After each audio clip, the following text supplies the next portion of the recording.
Welcome back to another edition of What's Hockey. We got a ton to get into. The trade deadline concluded this past Friday. So let's jump straight into it. Keaton, what did you see happen? What do you think of them happenings? So, so specifically on the deadline, March 8th, we had 22 trades. So quite a lot to get into.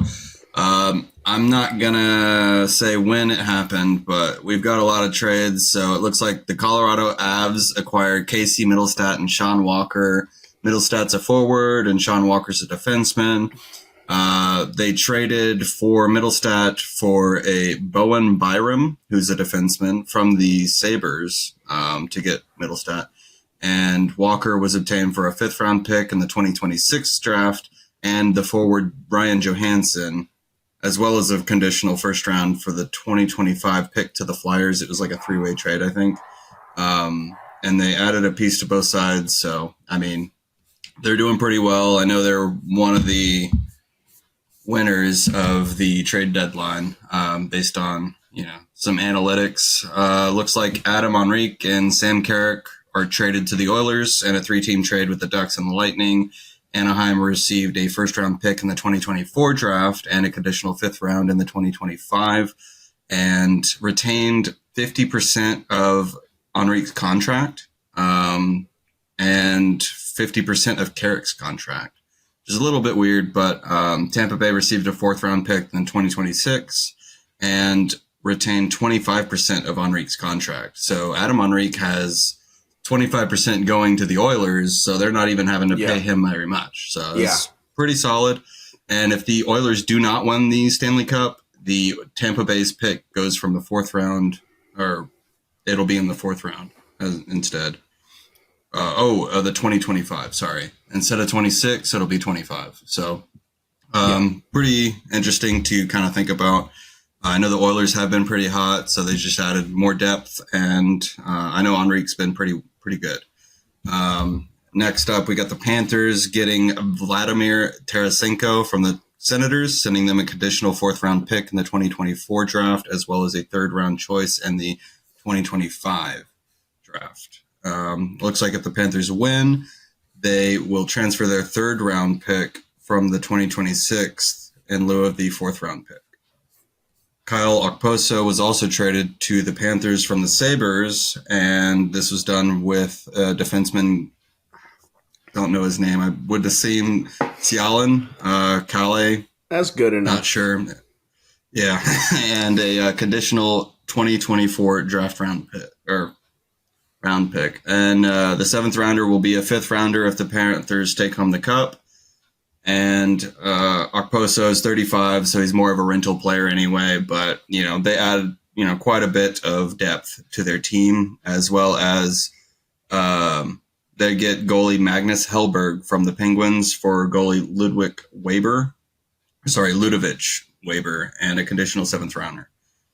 The next up, we've got Alex Winberg coming from the Kraken and is now a Ranger. New York gives Seattle a two picks in the draft. Looks like second round in 2024 and a conditional fourth rounder from the 2025. And they also get Jack Roslovich from Blue Jackets and exchange for a conditional fourth rounder in the 2026 draft. And it looks like he's 27, so he's pretty young. Add a little bit of depth to the Rangers, be pretty nice. And they also get forward Nick Petan from the Wild for forward Turner Elson. And they also get defenseman Chad Ruhwedel from the Penguins for a fourth rounder in 2027. So they've done quite a bit. I would assume that they're just trying to make sure that they don't slip in the standings. Makes sense. I wish the Red Wings did that. But the next up, we've got Noah Hannafin going to the Knights from the Flames, further bolstering. We can take a second on Hannafin because outside of dang, why am I blanking on his name? The guy the Stars got from the Flames, Tanev. Hannafin was considered the next best defenseman available, who was, more than likely going to be traded at the deadline. So that's a He pretty was big. younger than Tanev, right? I believe so. Hannafin? Yeah. Let me. Is younger, not was. We could. It changed over the years. Yeah, No, dude, but he just got older all of a sudden. yeah, Hannafin's 27, so he's definitely younger. Yeah. And that's considered, a really big pickup for the Knights. Yeah. So, well, the Knights gave up a first-round pick in the 2025 draft and a conditional third-rounder in the same year, and a defenseman, Daniel Miramonov. Yeah. But it looks like the Flames will retain 50% of Hannafin's salary, so that kind of adds for the Vegas Knights, not having to really give up so much. I mean, they gave up a few draft picks and a player, but, They're definitely in a whatever. win now It looks like- mode, so they're giving up, Oh, the for sure. future, but Even though they they're slipped. going for it. Yeah, I Right, mean, right now exactly. they're in a wild card spot, but they might be the most Yeah, they improved used to be team. number 1, but now they've slipped down to like number 4, basically. So, I mean, they're still going to make the playoffs, I would assume, just because they've been just so hot. But, yeah, That they're definitely division's gunning just for the cup. insane. Yeah. Yeah. And the Flames retain 50% of Hannafin's salary. So that's pretty huge. Oh, I said that. What? Yeah, you did. But the Knights, if they win the cup, if they win a playoff round, actually, the third rounder becomes a second rounder. So all they have to do is just win a round, and the Flames get a pretty solid pick. Sure. So that's pretty cool. The trade also includes the Flyers, for some reason, getting a fifth rounder for the 2024 draft. And the Flames pretty much at this point have just been giving up most of their roster and just kind of looking forward to next year. So that's kind of interesting. The Knights also get Tomas Hertl from the Sharks. And they real gave quick up David- too, on Hurdle, I was watching a few videos on the deadline, and they were saying that was one of the biggest surprises, that they weren't expected. No one was really expected to snag Hurdle off the Sharks roster, and so the Knights definitely got they're really, really going for it, bringing in two good defensemen. We've talked about the forward they brought in, Mantha, last week, and so they are going for it. And they're the defending champs. Yeah. They already have a solid roster. While they have slipped, their division is it's murderer's row with Vancouver in there, Power the pack. Kings. Yeah. And so, the Oilers, so it's a tough division. It's kind of understandable why they aren't, leading that, but they have a good They're like roster. one of the four best teams in the NHL. So, they're all in the same division. It's kind of hard to really beat everybody out. But, the first one outside of the first three gets to go to playoffs. So it doesn't really matter too much, just as long as what's the other division in the conference? That would be the is. Stars division, which is Central. Metropolitan. The Central. Yeah, the Central. Yeah.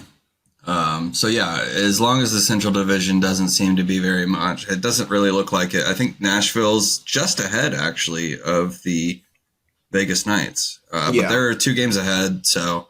Well, and the thing, too, is anything can happen at that point. There are 2 wild card spots, which right now would belong to Nashville and the Knights, and then the Kraken, they're not, super behind, but they're behind, and I don't think they'll catch up, and then the Wild, I don't think they'll catch up at all, so the Knights... They're 6 points behind the Knights and 1 game ahead. So it depends on what the Knights do, but they've just traded a bunch of players. I can't imagine they just completely dip out of the playoffs.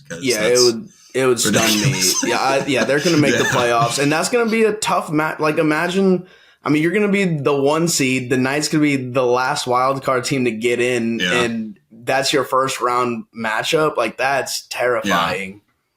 Yeah. And they're pretty good, regardless. With the Tomas Hertl trade, the Sharks also provided a third rounder from both 25 and 27, the drafts. Mm-hmm. So it'll be interesting. They've, traded quite a bit for the Knights, and I know the Sharks have been kind of moving pieces a lot too.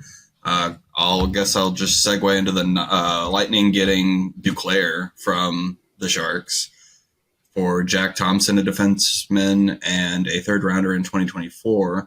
And Duclair actually made his debut on Saturday, getting 2 points, a goal and an assist, and 3 shots on goal. So, he's already becoming a piece for the Lightning to be somebody. I mean, and dude, they're already number one for the wild card spot. Detroit's a close second, but the way we've been playing, I don't really know if we're even going to make the playoffs, dude. It's going to be pretty rough. But I will say the on Lightning Duclair can play, man. Like, he was one of those guys in the games with the Sharks, the Stars versus Sharks.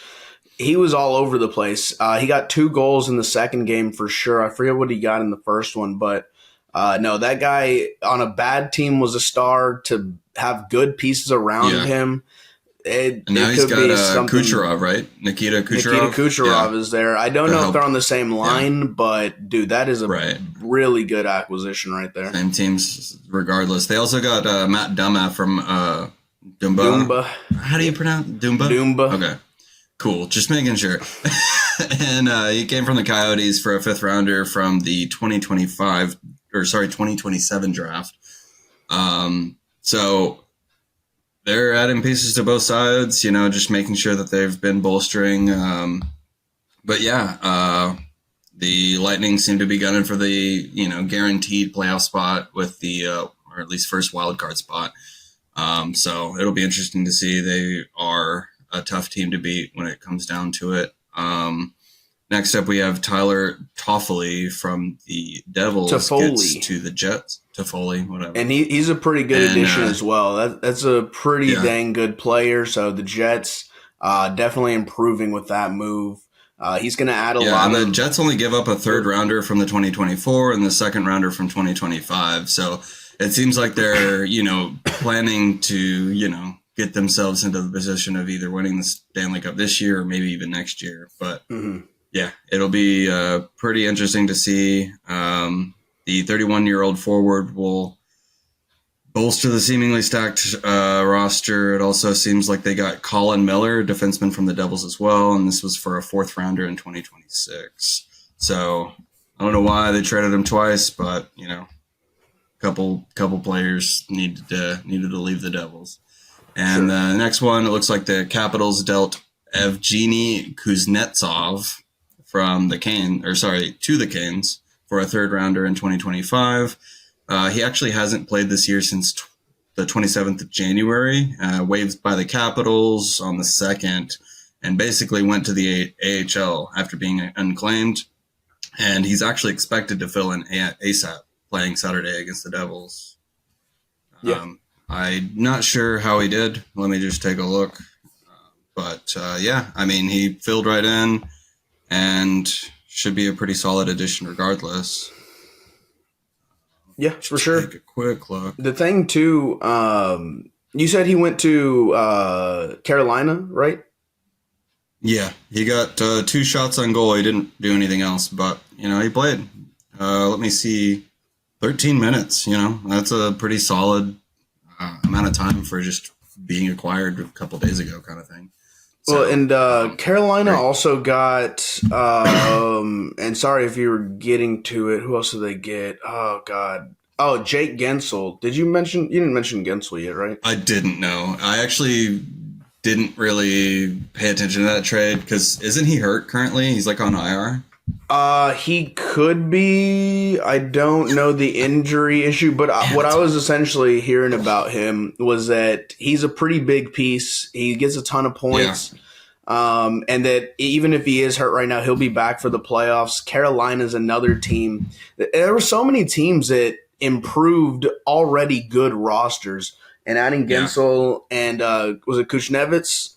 Was that Kuznetsov? Kuznetsov. Dude, that's pretty wild, honestly. But Gensel was apparently like one of the bigger trades in the deadline. Yeah, I was reading a bunch of the trade candidates and whatnot, and top trade candidates at least. But he was definitely one of them, even though they were talking about how he was hurt or IR or whatever it is. So whenever he does come back, he's definitely going to be pretty great. But next up, we have Predators getting Jason Zucker from the Coyotes, and they gave up a 6th rounder in the 2024 draft, and he's got 25 points over 51 games. A decent player. He's a little old, but he's a talented player for sure. Yeah, he's about 32. if not older. But He's 32. Just adding depth regardless. So that'll be nice to see. I mean, the Predators are definitely in that wild card spot. So, adding that depth for the playoffs. It looks like the Sharks actually made some moves, mostly giving away a lot of stuff with Duclair and can't remember the other people, but they actually acquire Vitek Vanacek from the Devils for goalie Capo Kakkonen. Kakkonen? I don't know, man. Yeah, it's Kakkonen. Yeah, dude. Okay. But yeah, the Sharks also get a 7th rounder in 2025. They also get Devin Cooley, a goalie, which is wild because they're getting 2 goalies. They get that from the Sabres, and they gave them a 7th rounder in 2025. And they also made a trade with the Red Wings, giving up defenseman Radim Semek and a 7th rounder from 2024 for Clem Costin, who's a forward. I don't believe we really used Clem Costin, so it kind of makes sense. And through that, I don't believe we're actually going to use Radim Semek very much, just because we have Jonathan Bergeron coming up from the Griffins, which is our AHL counterpart, I guess. So yeah, we're pulling him up, and hopefully he'll do pretty well. I've been, reading Twitter or whatnot, all the news. A lot of people are pretty excited for this guy to, come back and make some waves, basically. So hopefully that'll get us out of our rut, because Red Wings are 0-5 the last 5 games, so pretty bad. But next up, we have the Maple Leafs acquiring Connor Dewar from the Wild and giving up Dmitry Ovchinnikov and a 4th rounder from 2026. The Flames acquire Nikita Okotiuk, a defenseman from the Sharks, and the Sharks receive a 5th rounder from 2025. And we saw a lot of sells from the Devils, but they also get Jake Allen, a goalie from the Canadiens, for a conditional 3rd rounder in 2025.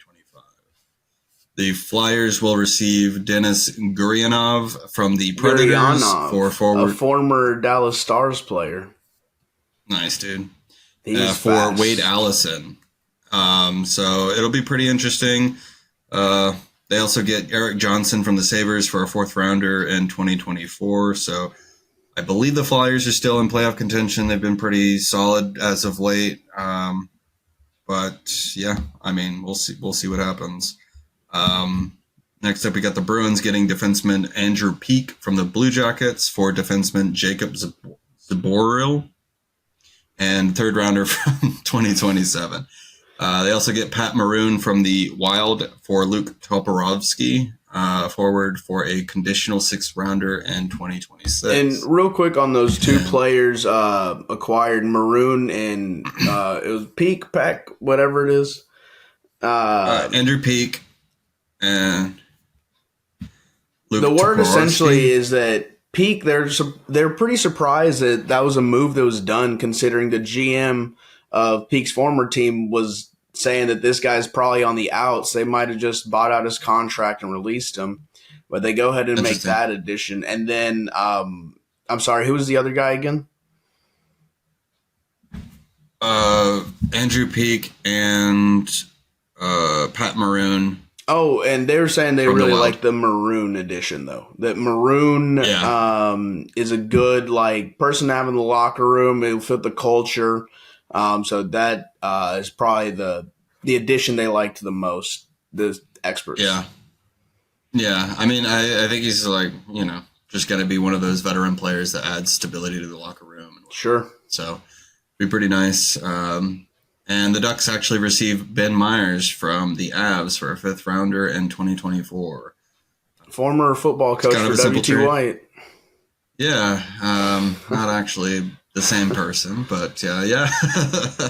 The Blue Jackets received goalie Malcolm Subban from the Blues for future considerations, which basically just means that they'll figure it out later. Sure. Pretty funny. I saw a post on Twitter from the Blues. Oh no, from the Blue Jackets, and they're like, future considerations. It was great playing with you. Glad you're going on to a different team, but obviously. It's pretty good. The comments are all fans going, we'll miss you. It was good to see you. We'll miss you. Good luck on your journey. So Quite a lot of trades have happened. Like I said, 22 on just the 8th. Man. I know we had a few on the 7th and the 6th, of course, but yeah, quite a lot of things so have happened, many. and a lot of bolstering on most of the Stanley Cup buyers, pretty much, because the Rangers, the Canes, the Florida Panthers, the Bruins, the Lightning, the Knights, even the Oilers have all just bolstered their roster. We talked about that Pacific Division with the Canucks, leading the way there. You got the Oilers behind them, the Kings and Knights all in contention for the 3 guaranteed spots. And then you have a potential of 1 wild card, maybe 2 if the Kraken come up. But it's insane to me that the Knights made these moves, the Oilers made these moves, the Canucks had made moves previous leading up to the deadline, and the Kings do nothing. Like, the Kings sit pat. Yeah. They're fine. They think they're fine where they are. I'm honestly very surprised to see that. We've seen a lot of teams. Yeah, I mean, they recently fired their coach, too, so it's interesting that they're not trying to do anything outside of that, just that. And, maybe because they fired the coach, they want to see what they have. But, you're in a playoff spot. I understand not wanting to give up the future, but we saw some deals where you didn't have to give up too much. And hell, some deals, they're not even paying the player. I know the salary of Tanev is it's being taken by 2 teams right now. I think the Stars pay 25%. You've mentioned some deals where teams aren't paying the complete contract. And so the Kings, I mean, if it was a salary issue, you could find a way to bring someone in and not even pay the whole deal. I mean, I guess they're really not trying to give up the future, but their division is insane. It almost feels like they're due for a first-round exit in the playoffs, which I don't know what kind of strategy that is. But, man, that's insane to me that they did nothing. I know they have so much confidence, the biggest balls in the NHL. It appears so. I mean, in the Central, we saw the Jets improve, the Avalanche improve, the Predators. Even the Stars got some players. So Stars added Tanev, and then they made a deal with Calgary for 2 prospects. And so I understand, again, not trying to give up the future for something this year, but Jesus, dude, it seems like every single team who were already competing with you and some doing better improved, and you did nothing. So I just don't know what the Kings are doing there in that situation. Yeah, it'll be interesting to see, and I believe we only have about, I guess it depends on the team, but I think we only have about 18 games left, give or take. So, depends on, I don't think, it looks like only one team has 62, so that would be 20 for them, but outside of that, there's a few with 66, and so, I actually saw recently that the Blackhawks got eliminated from playoff contention. Actually, it's official recently. now. They're the first team to do it. Yeah, I think it was congrats. Last night or the night before.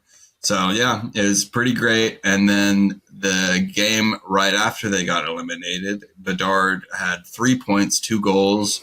And I think another guy had a hat trick. They scored 7. It was wild. My goodness. They beat the Coyotes 7-4. So, I mean, they really love the fact that they were eliminated from playoff contention because they got a bit of a fire up their ass and, did some work.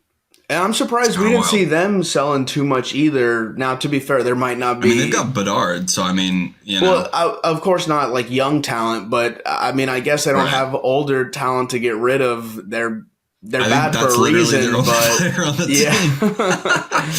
so, I mean, outside of, I believe, C. Blackwell, whoever that is. I didn't mean to do that. Nice. Yeah, my bad, guys. Hit the play button instead of just his name. But yeah, C. Blackwell, whoever that guy is, he had a hat trick. So did pretty well. But I guess that's about it for the trades. I don't think anybody got fired. So as of right now, it's just been the trades. So yeah, I mean, it's a bit of a mix up between all these different players. But it still looks like Bedard is the favorite for the Calder Trophy. He's going to win that for sure. No one else. Yeah, I mean, I don't think I don't think anybody's as good as him. Not to mention the fact that I don't even think anybody's playing as much as him as a rookie. So yeah, but he's still pretty solid. As long as he's obviously healthy. Yeah, and Toffoli would be making their Jets debut, I believe, tonight. I'd assume so.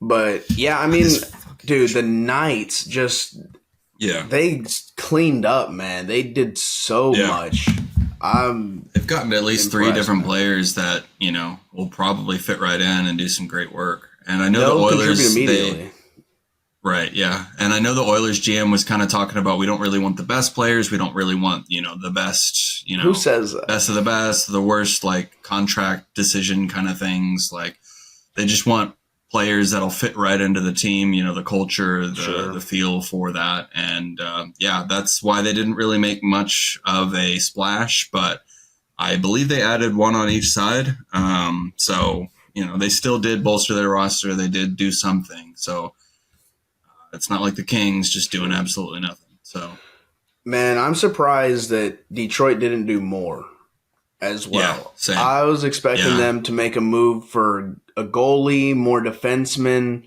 and maybe they were trying to. They couldn't get a deal done, but I'm very surprised. I did read where Yzerman and Lalonde were talking about how they didn't really want to give up too much from their future. They wanted to make sure that they're going to retain some sense of a fallback, in case, someone gets hurt and then we have to draft or a free agent or so on. Yeah. So I get that. Yeah. I mean, that's basically their biggest excuse. They didn't really want to get rid of anybody and they didn't really want to pay too much. So that's mostly why they didn't really make big of a splash. But at the very least, we did make that one trade with the Sharks, I believe, and that basically paved the way for Jonathan Bergeron to jump right in from the Griffins.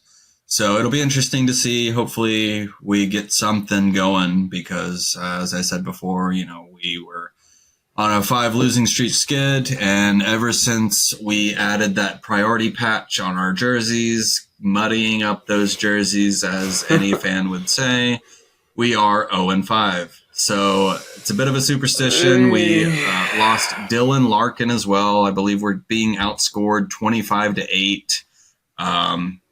Just not good. Just not good. So hopefully we can turn around somewhere. Dude, I thought y'all had that second wild card spot in the bag, and it does not look like it's going good for y'all. Yeah, I mean, Dylan Larkin getting hurt, that's a big hit for us. He's our captain, and basically I believe he's the most goals on our team. So it's really tough to lose a very, very good player. And yeah, I just don't know. I hope he comes back soon and we're able to kind of squeak by. But yeah, actually it looks like as of today, this morning, the Islanders have skipped ahead because they've got one game less than us and they're tied for points. So looks like we're technically out of playoff right now, but we still have 18 more games. It's possible to turn it around, man. Like you said, the Islanders, they're tied with y'all on points. They do have one more game to play, but it's definitely in reach. I'm just so surprised that y'all didn't do anything. I understand too that a lot of these trades during the deadline are rentals, right? And so if Detroit feels that next season they'll be better with their roster and they don't want to give up the future, I do get that. Because let's be honest, you're not the top of your division. It's not extremely likely that y'all come out of that out of the conference as champions. So I mean, I get it, but it's a little for you probably a little frustrating.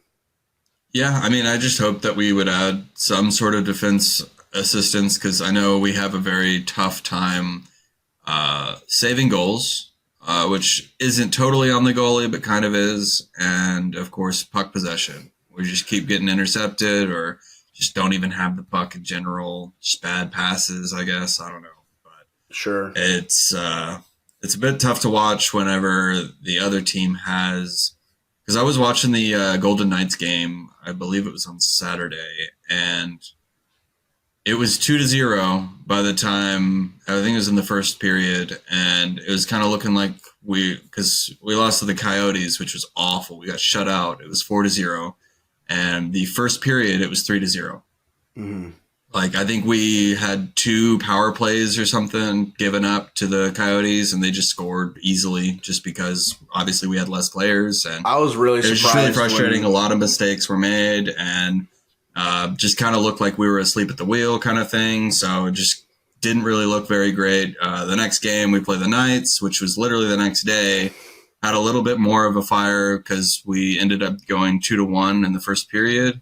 And I believe in the second period, we kind of matched it, made it 3-3. I believe, unless it was in the third period, we finally tied it, but ended up not being able to finish and losing 5-3. So it's really tough. But yeah, I mean, we just need some sort of assistance on the back end because I believe our scoring potential is really great. Our forwards are solid. We've got DeBrincat, Kane, Dylan Larkin when he's healthy.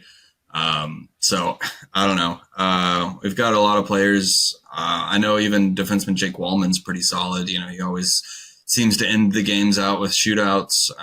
So, you know, we've got a solid core team, and I believe our depth is pretty solid. We've got, like, I believe, unless it changed, but we have the most players that have 10 plus goals on the season. So, I mean, we've got great depth. So, you know, I would assume that we're pretty solid. We just need our captain, Dylan Larkin, to pull our head out of our ass, I guess. I don't know. But yeah.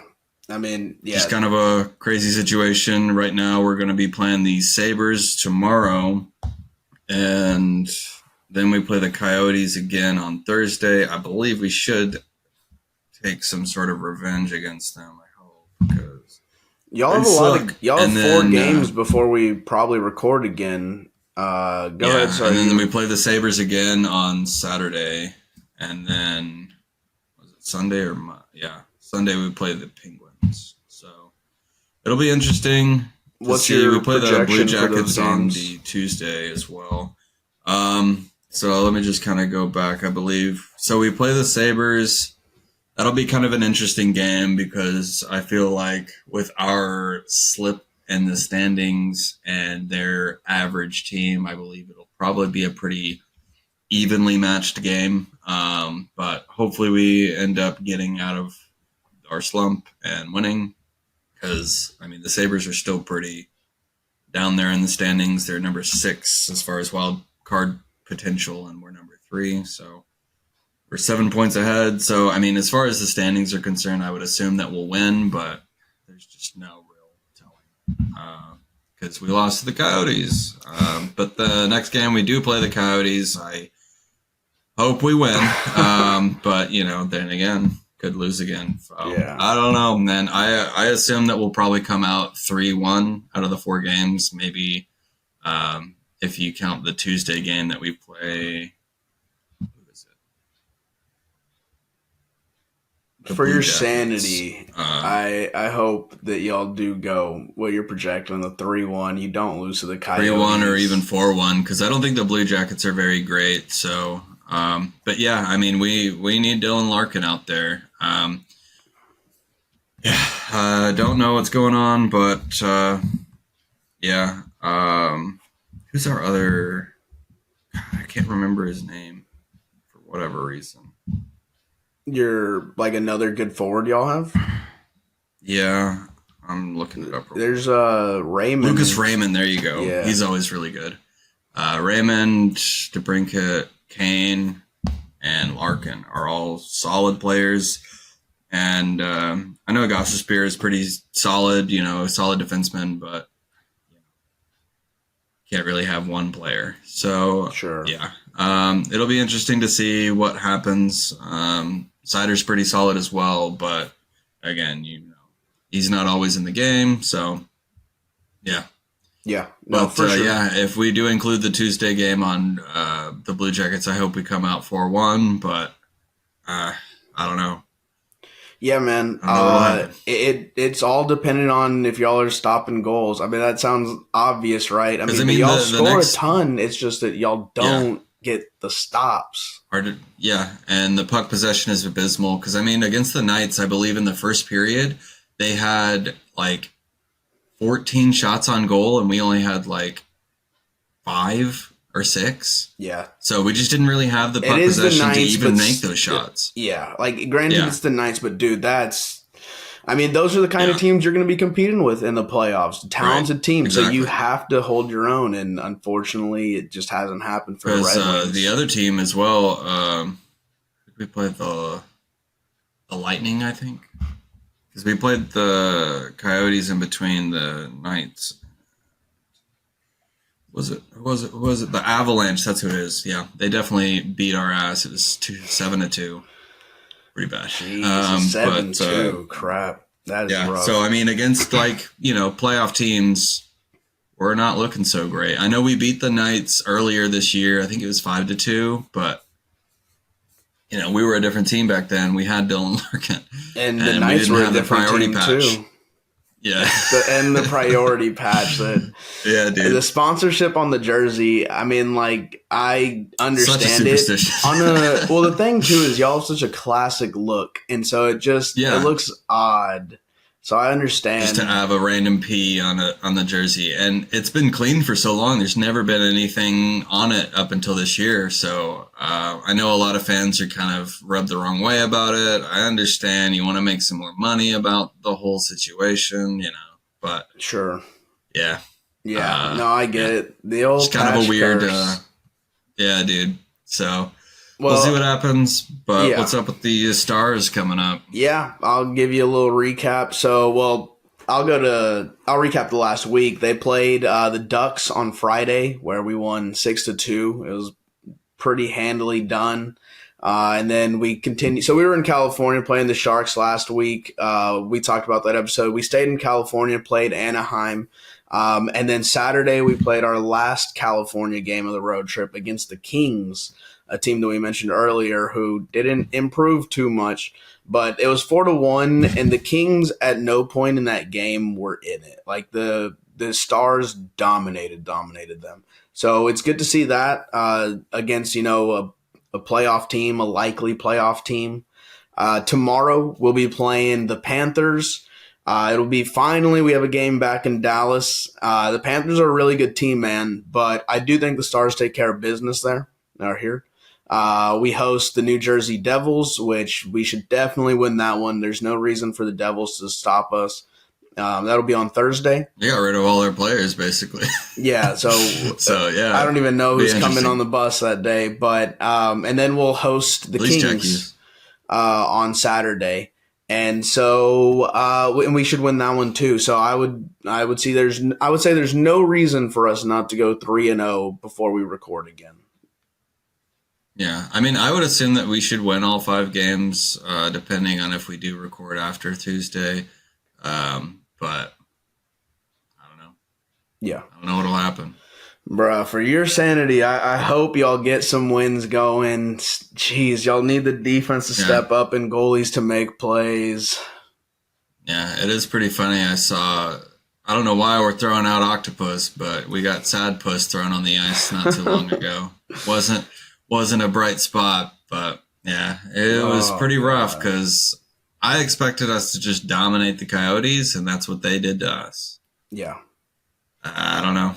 But we'll play them again, hopefully a revenge game on Thursday, and beat their ass. But last 10 games were 5-5, and the last 5 games were 0-5. So we broke, I think it was like a 6-game winning streak that we just broke, and then now I believe right now it is our longest slump. So, I mean, gotcha. As far as the 5-game stretch, that is our longest stretch. So, hopefully we can kind of work around it and get it. Because, I mean, the Sabres, they're not too great. But like I said, with how we're playing, who knows? Fair enough. Well, we'll be back next week. And hopefully Keaton's a little less sad. We don't have Sad Puss. We have Revenge Puss. We've got Wild Card Puss. We'll see what y'all can do.